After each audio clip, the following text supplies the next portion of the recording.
Curtis, Sergio, great 2-0 win against Cliftonville this afternoon. Trying to get your thoughts, Curtis, first of all, in the game. Delighted, obviously, to finish a sort of whirlwind couple of days for each other. Listen, you're obviously disappointed, with Stewardy and any manager gets sacked. The chairman's obviously asked us to step in, and the two of us were over the moon, obviously, to be asked. And it's been a mad couple of days, and we sort of said we've immersed ourselves into it and loved every bit of it, and we've tried to change a lot of the stuff that we did sort of break the mould over the last few weeks, because we'd got on this stage of I suppose losing it became a bit of a habit for us, which we needed to change. So we tried a couple of different things in terms of formation and the team meeting and all those things, and listen, thankfully it all came together, and we're just so proud of the lads, because we could not have asked for more from Ross right up to Danny. Everything we asked them to do and try and play the position, every person did it to a T. And I suppose at times we looked at each other on the line and thought, are we actually winning here? But we're delighted. Mark, you could see that, as Curtis says, right from the get-go. The players were together today and obviously wanted to come out and make a point after the run of defeats to put that right today. As Curtis said, it's a habit, and we needed to sort of break that mould, and I think today we definitely did that. But it was just hard work and endeavour and carrying out what they've been asked to do, and there was nothing new in terms of, yes, playing out of position, but it was just work hard. I mean, we mentioned a few words to them, like sacrifice and honesty and trust. I think we got that from them in abundance, and they just seemed to control today, and they controlled it on the pitch themselves. They were given the instructions, clear instructions. We didn't labour them before they went out. They carried them out, and you seen the result. It wasn't a smash and grab. It was very much a controlled performance. They kept the ball, and they had to create a lot of chances. And more clinical, we could have scored more, I believe. And Ross will tell you he had a quiet day. So, not over the moon.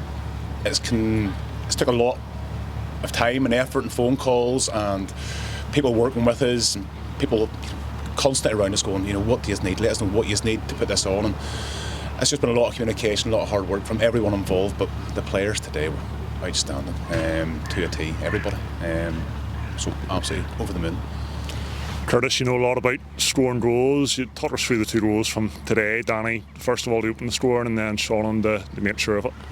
Listen, I was delighted for Danny. I spoke to him before the match and said to him, listen, don't be worrying about scoring goals. You've proved you can score goals. What I want from you today is hard work, hold the ball up, and goals will come. I think he was starting to get a wee bit on top of himself, feeling I have to score. And listen, I've been around long enough and scored enough goals to know once you start getting that mindset, goals don't come for you. And I said to him, listen, there's no pressure. We've no pressure on you to score goals. What I want you to do is hold the ball up, and things will come. And he did exactly that, and then he got his luck and got a nice wee bounce, and it's a good finish. I was nearly shouting squared, but listen, he puts it in the back of the net, and it's really, really delighted for him. Second goal, brilliant, because we were proactive. We got a throw, 9 times out of 10 I think the team Cliftonville were thinking, Big Cameron's on his way up, long throw.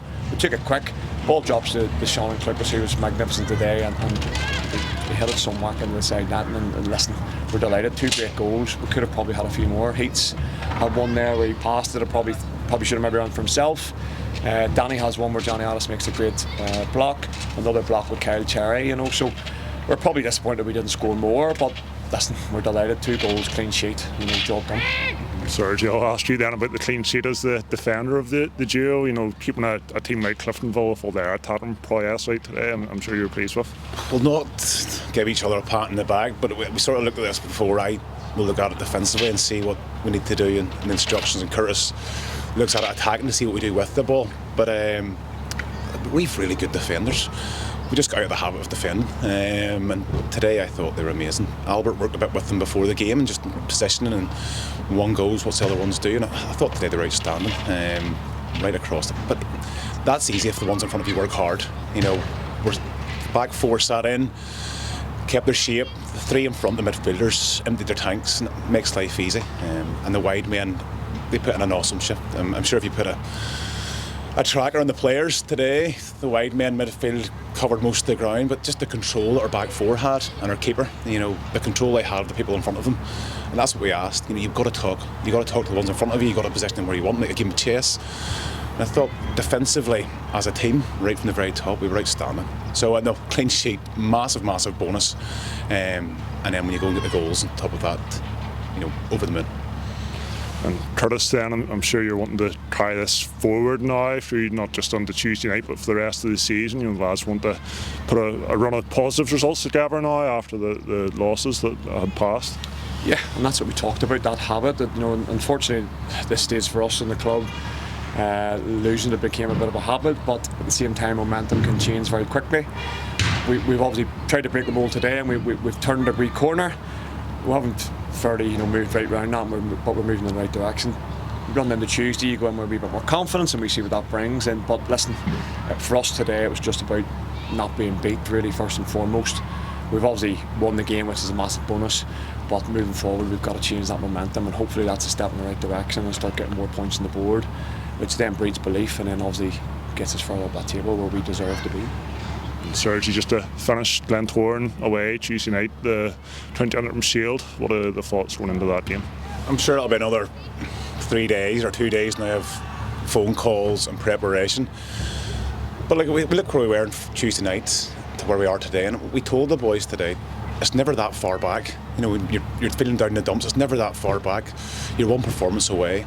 But again, you've got to be level-headed and realise this is only an incremental step forward, and we go on Tuesday night full of confidence. If we're not confident after that, then there are issues. But the boys will go in, it'll be the same thing. Be hard to beat, defend properly. Probably all the message we've had is quite a while, but that's going to give the boys massive confidence, and Curtis and I, that's what we expect of the boys, exactly what we've seen today, because that's what we're capable of. Curtis, Sergi, well done. Thank you very much. Thank you.